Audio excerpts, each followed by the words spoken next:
Qonağımız immunoloq Günay İbrahimovadır. Doktor, sabahınız xeyir olsun, xoş gəlmişsiniz. Sabahınız xeyir olsun. Necəsiniz doktor? Çox sağ olun, siz yaxşı. Yaxşı olasınız. Doktor, peyvənddən danışırıq, peyvəndin əhəmiyyətindən danışırıq ki, çox vacib məsələdir. Bəzi yanlış məlumatlar da var cəmiyyətdə bu barədə. Elə sizlə bir yerdə istəyirik ki, bu məsələlərə də aydınlıq gətirək. Ümumiyyətlə, peyvəndin əhəmiyyətindən və onun tibbdə tutduğu yerdən danışaq biraz. Yoluxucu xəstəliklərdən qorunmağın ən effektiv yolu peyvənddir. Bu danılmaz bir faktdır. Peyvəndlər qısa zaman ərzində, qısa müddət ərzində konkret infeksiyaya qarşı müdafiəni təmin edir.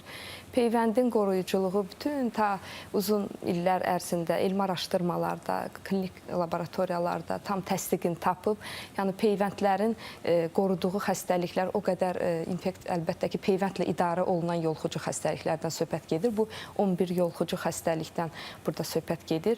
Bu xəstəliklərin ağır gedişi, uşaq o xəstəliyi keçirərsə qalıcı fəsadları o qədər qorxunçdur ki, peyvəndlərlə bu xəstəliklər demək olar, bəzisi tamamilə tarixə qovuşub, bəzisi isə uşaqlar əgər bu xəstəliyi keçirərsə belə çox yüngül simptomlarla qalıq əlamətsiz, fəsadsız keçirir. Yəni peyvəndlər ta uzun dövrlərdir. Azərbaycan, məsələn, bugün polimelsiz ölkə statusu daşıyır. Polimelit damcı peyvəndi vasitəsilə biz tamamilə bu xəstəliyin eliminasiyasına Azərbaycanda nail olmuşdu. Eləcə də dünya ölkələrində artıq çox kiçik bir faiz təşkil eləyir ki, uşaq iflici hardasa mövcuddur. Peyvəndlərdən necə deyim, danışsaq, ta körpə yaşlarından əsasən immunizasiya prosesi körpənin həyatının əsas 70-80% profilaktik peyvəndlər ilk 1 yaşına qədər olan dövrü. Bu da təsadüfi deyil, çünki o dövrdə körpənin xəstəlikləri keçirməsi çox ağır gedişə. Ən müdafiəsiz vaxtı deyə bilərik mi? Ən müdafiəsiz vaxtı, bəli, ağır gedişə ilə təsadlanmasın. Ona görə körpə yaşlarında, o dövrdə uşaqlar immunizasiyaya cəlb olunur. Azərbaycan Respublikasında immunizasiya prosesi profilaktik peyvəndlərin təqviminə əsasən konkret intervallarda aparılır. Əlbəttə ki, bu intervallar mütləq şəkildə riayət olunmadıqda belə biz müəyyən gecikmiş, hər hansı səbəbdən kənarda qalan uşaqları da başqa təqvimə uyğun, daha doğrusu harada qırılıbsa, zəncir, hansı peyvənddə qalıbsa və yaxud gec başlayıbsa, ona da uyğun peyvəndlərə cəlb eləyirik. Yəni, peyvənd vurmaq üçün heç vaxt gec deyil. Gec deyil, peyvənd vurmaq üçün heç vaxt gec deyil. Uşağın peyvənd statusunu 0 qəbul ediriksə, valideyn əgər xatırlamırsa, əvvəlki uşağın hansı peyvəndləri alıb, ola bilər heç bir ya kağız daşıyıcıda, elektron daşıyıcıda məlumat yoxdursa, biz belə uşaqların peyvənd statusunu 0 qəbul edirik və həmin yaşa uyğun ehtiyac olan peyvəndlərdən başlayırıq. Bunun ziyanı yoxdur ki, əgər o peyvənd olunubsa bəlkə də 2 doz olur onda belə çıxır. Bəli, peyvəndlər onsuz da bir neçə doza olur, booster doza olur. Yaşına uyğun qaldığımız yerdən davam edə bilirik və yaxud da peyvənd statusunu 0 hesab ediriksə, başlaya bilirik. Bəs peyvəndlənməmiş bir uşağı götürsək, təbii ki, indi ola bilər, o sağlam böyüyə bilər, bəlkə də həyatını sağlam davam etdirə bilər. Bunun sonraki fəsadları necə ola bilər? Ümumiyyətlə, hansısa bir xəstəliklər konkret olaraq peyvəndlənmədiyinə görə yaranırmı insanda? Xeyr, xəstəliklər, həmin peyvəndlərlə qorunan dediyimiz infeksion xəstəliklər insan həyatının hər hansı bir dövründə ortaya çıxa bilər. İnsan o xəstəliklə qarşı-qarşıya bilər, qala bilər və bu da əgər irəli yaş qrupunda rast gəlinərsə, daha məsələn, erkən yaşlarda deyil, böyük yaşlarda daha çox fəsadlarla keçirir şəxs o xəstəliyi. Ona görə də peyvənd keçirirsə, ya bəzi peyvəndlərdən davamlı ömürlük immunitet yaranır, yaxud da həmin xəstəliyin çox cüzi simptomları ilə çox irəli bir yaşlarda belə o xəstəliklə qarşılaşa bilir insan. Peyvəndlərin faydaları saydıqca bitməz. Peyvəndlər... Həkimlər də işini asanlaşdırır deyə bilərik, ümumiyyətlə tibb işçilərinin də. Əlbəttə ki, peyvənd elə bir zəncirvari prosesdir ki, immunizasiya prosesi. Hər hansı bir halqada o zəncir qırılarsa, sanki tamamilə yəni tibbin nailiyyətləri bunu sübut eləyir bugünə kimi ki, peyvəndləmə prosesi zəncir pozulmamalıdır. Yəni kollektiv immunitet yaranmalıdır. uşaq populyasiyasının demək olar ki, 95%-ə qədəri peyvəndlə əhatə olunmalıdır ki, biz bu immun cavabı alaq. Çünki hər hansı səbəbdən, tibbi cəhətdən göstəriş olmayan, onsuz da peyvəndlənə bilməyən uşaq qrupları var. Hansı ki, peyvəndin tərkibindəki hər hansı bir komponent allergik reaksiya, uşağın özündə immunodefisit vəziyyət və yaxud da hər hansı bir xüsusi dərman preparatlarına müalicədə olan uşaq onsuz da peyvənd ala bilmir. Bunlar əks göstərişdir. Bəli, çox az sayda əks göstərişlərimiz var. Ona görə də peyvənd alan uşaqlar dolayı yolla həmin ala bilməyən uşaqları qoruyur. Ona görə də bəli, immunizasiyanın faizi, peyvəndləmə faizi aşağı düşərsə, artıq bu bir həyəcan siqnalıdır. Ona görə də ölkənin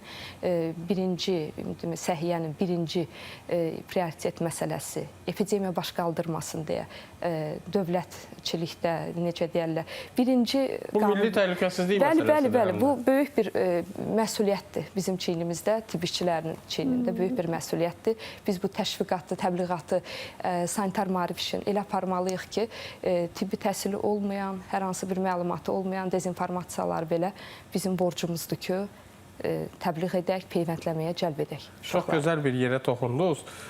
Bu qədər önəmli bir məsələdən danışırıq ki, nə qədər vacibdir insan sağlamlığı üçün, elə bu dezinformasiya, əsası olmayan, heç bir elmi sübutu olmayan məsələlər də, söhbətlər də görürük biz peyvəndlər haqqında. Ümumiyyətlə, insanların bəzilərində bu peyvəndə qarşı münasibət nəyə görə birmənalı deyil.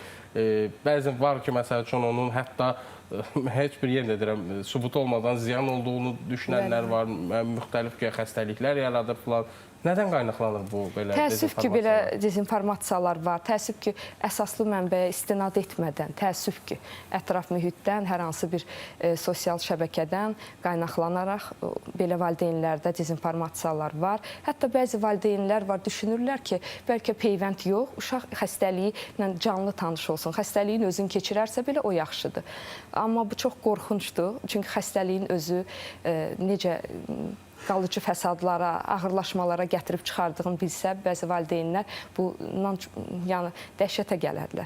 Amma peyvəndlə sanki o xəstəliyin zəiflədilmiş, o törədicinin, o düşmənin zəiflədilmiş bir formasına orqanizm artıq tanış olur və mübarizəni bacarır. Tanıyır onu, xəstəliyi də görəndə, necə deyərlər, onu bələd olur ona. Bələd olur və daha asan keçirir.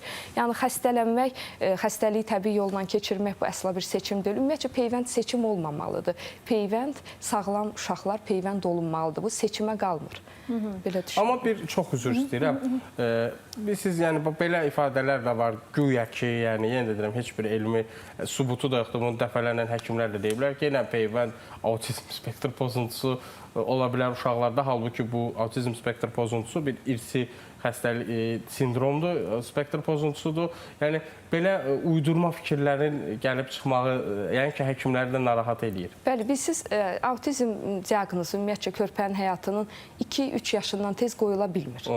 Dəqiq, daha dəqiq son diaqnoz. Peyvəndlər isə 80%-ə qədər peyvənd isə yaşa qədər, yaş yarımda körpə artıq bütün peyvəndlər alır. Sanki o diaqnozun təsdiqlənəndə valideynlər əlaqələndirir ki, bütün peyvəndləri alıb, deməyim, 80%-ə qədər peyvəndi aldığına görə düşünürlər ki, o peyvəndin nəticəsidir. Amma halbuki bu irsi prosesdir. Amma heç bir elmi əsası olmadı, araşdırmalar aparıldı, bu iddialar ortaya qalxdıqda əlbəttə ki, heç bir elmi əsası olmadı. Nə peyvəndin tərkibindəki hər hansı komponentin zərərli olduğu iddiası boşa çıxdı. Çünki peyvəndin tərkibində bir çox maddələr var. Peyvəndin stabilliyini qorumaq üçün, bakteriyalaşmanın qarşısını almaq üçün, stabil onu həmin tərkibdə saxlamaq üçün əlbəttə ki, əlavə qoruyucular, konservantlar, antibiotiklər belə var peyvəndin tərkibində. Ona görə də peyvəndə əks göstəriş çox az bir hallardadır və biz əsas nəyə götürürük? Bəzi peyvəndlərin tərkibində hansısa komponentdə uşaqda allergik reaksiya olarsa, bu birmənalı olaraq peyvəndə əks göstərişdir.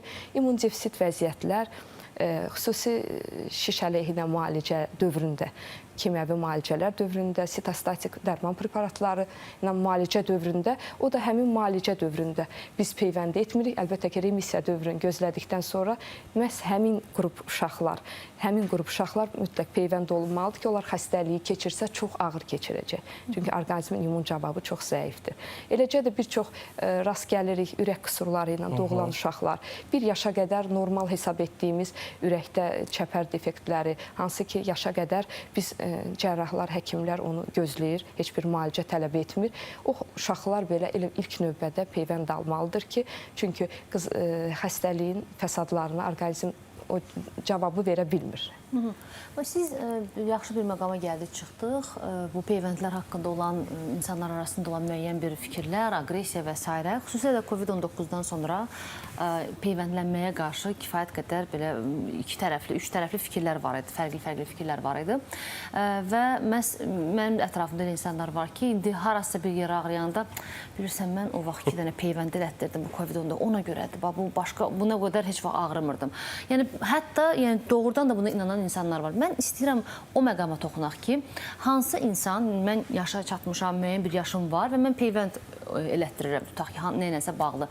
Mənim orqanizmim necə olmalıdır ki, belə deyim, mən həmin o peyvəndə əks reaksiya göstərməyim. Yəni, əgər bir uşaq qrip olubsa, biraz soyuqluyubsa, təbii ki, o uşağın peyvənd almaq kimi ehtimalı olmamalıdır. Yəni, əks təsirlər, əks göstəricilər olacaq. Bir insanın öz fiziki, belə deyək, sağlamlıq göstəricilərindən danışaq ki, hansı hallarda, əgər sən xəstələnmisənsə, ola bilər qızdırman varsa, hansı hallarda ümumiyyətlə peyvəndi saxla, tam sağal, ondan sonra peyvənd götür. Bax, bunlardan danışaq. Peyvənd sağlam şəxsə icra olunmalıdır, sağlam uşağa icra olunmalıdır. Əlbəttə, peyvənddən öncə mütləq pediatrın müayinəsi mütləqdir, ətraflı müayinə və eləcə də anamnez toplayırıq. Bir həftə ərzində, ötən 10 gün ərzində viruslu infeksiya ilə kontakt olubmu, ailədə xəstə fərd varmı? Bunların hamısı bizim üçün informativdir ki, körpə ola bilsin hal-hazırda sağlamdır, göstəricilər həkim tərəfindən müsbət qiymətləndirilir, sağlam qiymətləndirilir, amma hər hansı bir virusa yoluxub, sadəcə təzahür etməyib. Ona görə də üst-üstə düşməsin deyə, viral infeksiya ilə peyvəndin reaksiyası, peyvənd üst-üstə düşüb reaksiya verməsin deyə çox önəmlidir. Sağlam körpəyə peyvənd icra olunarsa, istər bu onun sağlamlığının tənəffüs sistemi, istər həzm traktı tərəfdən, istər nevroloji statusu tam qaydasında olarsa, peyvənd körpəyə heç bir fəsad törətməz, əks göstəriş verməz. Yerli reaksiyalar gözlənilən, çox ciddi olmayan, çox bizim üçün keçici bir hallardır. O da valideynlərə tövsiyələrimizlə o halların da daha yüngül keçməsinə tövsiyələr veririk. Yerli qızartı, şişkinlik ola bilir peyvənd yerində sorulmasında müəyyən tövsiyələrlə o hallar da aradan qalxır. Əgər onda belə çıxır ki, çox böyük bir əks göstərici varsa, bu uşaqda hansısa bir gizli, belə deyək, fəaliyyət göstərən hansısa bir problemdən xəbər verə bilər, doğrudurmu? Və yaxud da ki, həkimlərin siz dediyiniz kimi anamnez toplamaqdır, öncədən bilməsi ki, bunun nevroloji statusudur, allergik reaksiyanın olub-olmadığı. Ya orada bir boşluq yaradır ki, uşaq haqqında kifayət qədər məlumat əldə eləməyib. Ya da uşağın indiyə qədər bəlli olmayan, gizli, belə deyək, inkişaf edən hansısa bir problem olur. Yəni, ailə həkimi körpənin ilk günlərindən onu tanıyır, qeydə alır, onun tamamilə həyatın bütün etaplarını izləyir. Peyvənd başlayır, bilirik ki, körpənin 2-ci aylığına, doğum evində ilk 12 saat ərzində vərəm əleyhinə peyvənd və hepatit B peyvəndi icra olunur uşağa. Əgər çəkisi, gestasiya yaşı uyğundursa, peyvəndə əks göstəriş yoxdursa, o 2 peyvənd icra olunur və körpə evə yazılır. Sağ həkimi, ailə həkimi körpəni tanıyır, bilir, müəyyən təhlillər, qan təhlilləri, nerv patoloqun müayinəsi, bütün müayinələrdən keçəndən sonra 2 ayında başlayırıq həmin o profilaktik peyvəndlər təqviminə əsasən körpəni peyvənd eləməyə. Peyvəndlər də sırayla, deməli, 1 yaşa qədər 3 dəfə heksaksin peyvəndi ilə, 3 dəfə pnevmokok peyvəndi ilə, 6 ayında damcı polimerit peyvəndi ilə, 1 yaşında qızılca məxmərək parasit peyvəndi ilə uşaqlar vaksinasiya olunur. Bir də xatırladım ki, əvvəllər istifadə etdiyimiz pentavaksin 5 valentli peyvənd biraz valideynlər arasında narazıçılığa səbəb olurdu. Ölkə istehsalından dolayı sanmıram, sadəcə həmin peyvəndin tərkibindəki göğüs kürək komponentin reaksiya törətmə qabiliyyəti yüksək idi, çünki hüceyrəli formaydı və bu da peyvənddən sonra biraz narahatçılığa, uşağın günlərlə narahat ol, yuxusunun pozulmasına, ağlamasına, yerli reaksiyalara gətirib çıxardırdı.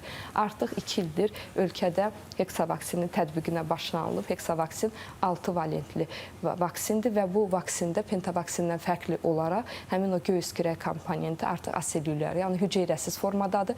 Ona görə də demək olar ki, bu peyvənddən sonra biz narahatçılıq, heç bir belə uşaqda, ailədə hiss etmirik, görmürük geri dönüşlərdən.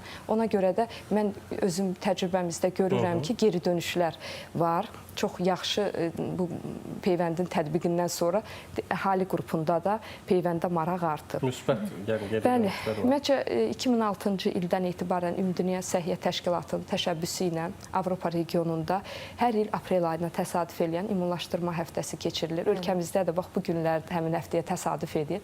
19-25 aprel tarixlərində. Biz də elə ona görə bunu Həftə keçirilir və bu həftənin də əsas məqsədi məhz peyvənddən hər hansı səbəbdən kənarda qalan, gec başlayan, imtina edən, periferiyada peyvəndə cəlb ola bilməyən uşaqların peyvəndlənməsidir. Və bununla da biz bax bu həftə ərzində iş təcrübəmizdə görürük, intensiv gəlişi, bu çox sevindirici haldır. Həmin uşaqları yenidən cəlb edirik, söhbətlər aparılır, gündə onlarla, valideynlərlə münasibətdə oluruq, söhbət edirik və peyvəndi maksimum cəlb eləməyə çalışırıq, amma yenə deyirəm, əsaslı gəliş, əsaslı geri dönüş fikirlərdə hiss olunur. Siz təbliğat aparmasanız da belə valideynlərin öz könüllü valideynlər var ki, Könüllü mən uşağımı valideynlər də əlindən var. gətirir ki, Bəli, peyvənd günə-gün vaxtıdır. heç bir günü belə ötürmədən, hətta bir-iki gün həftənin istirahət günlərinə təsadüf edərsə narahat olan valideynlər var ki, 2 gün gec olsa heç nə olmaz.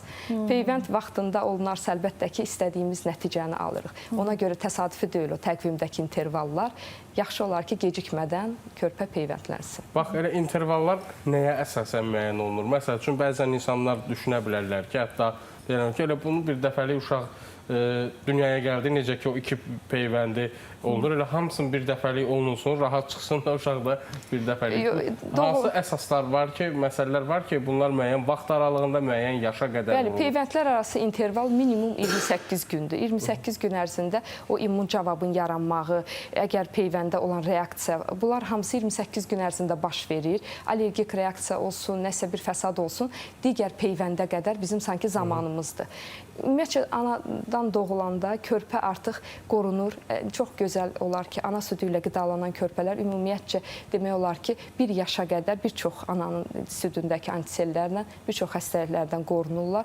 O 2 aya qədər ki, dövrdə təsadüfən seçilməyib, orada da həmin o immun cavab körpədə 6 həftə, 8 həftə immun cavab olur deyə peyvəndlər məhz 8-ci həftədən, 6-cı həftədən tətbiq olunmağa başlayır. Və ən uyğun, optimal vaxtda seçilib ki, o peyvəndlər olunsun. İnterval isə minimum 28 gündür peyvəndlər arasında. Bir məsələ də var, bu qrip peyvəndinə toxunmasını biz böyüklərə keçək. Hər il biz eşidirik bu qrip peyvəndi ilə bağlı. Hamımız da qrip oluruq və heç birimizdə HIV peyvənd olmuruq. Burada biraz özümüzü, yəni təbii ki, olanlar var, hər kəsə aid eləmirik. Amma məsəl üçün qrip peyvəndi olan bir yetkin insan, bizim kimi insanlarda. Amma əvvəl də biz qrip olmuşuq axı dəfələrlə. Artıq yəni antiterlər yalanmayıb bizim orqanizmimizdə? Qrip peyvəndi belə bir peyvənddir ki, hər il yeni ştama uyğun, yeni virusa uyğun hazırlanır. Ona görə də hər mövsümdə, payız mövsümündə, sentyabr-oktyabr ayında da ölkəmizdə də artıq uşaq poliklinikalarında da, böyük poliklinikalarında da qrip peyvəndi ilə təminat var və bu qrip peyvəndi həyatında ilk dəfə qrip peyvəndi vurduran şəxs yaşından asılı olmuyor. Peyvənddir bəlkə. Mən özüm qrip peyvəndi artıq son neçə illərdir özümə də tətbiq etmişəm və demək olar ki, 8-9 mövsüm ayında məni qoruyub. Mən bunun effektivliyini özümdə hiss etmişəm. Ona görə o peyvənd hər il yenisi hazırlanır, hər il yeni ştama uyğun hazırlanır. Çünki qalıcı immunitet deyil, 6-8 ay qoruya bilir insanı. Yanından yel keçən kimi vəziyyəti dəyişən biri olaraq mən də önümüzdəki mövsüm məsləhət görərdim ki, bəli, sizdə peyvənd, qrip peyvəndi var elə adamlar ki, doğrudan yanından yel keçən kimi xəstələnirlər. Belə çıxır ki, həmin adamların daha çox qrip peyvəndi olmağına ehtiyac var. 6 ayından etibarən həmin peyvənd tətbiq oluna bilir. Hətta hamilə qadınlara belə tətbiq edilir. 6 ayından etibarən 65 yaşa qədər. 6 aylığından 65 yaşına qədər qrip peyvəndi ola bilər. Ola bilər, ildə bir dəfə ola bilər. Yəni deyim, ilk dəfə peyvənd olunursunuzsa 2 doza alınır, 2 doza 1 ay intervalına.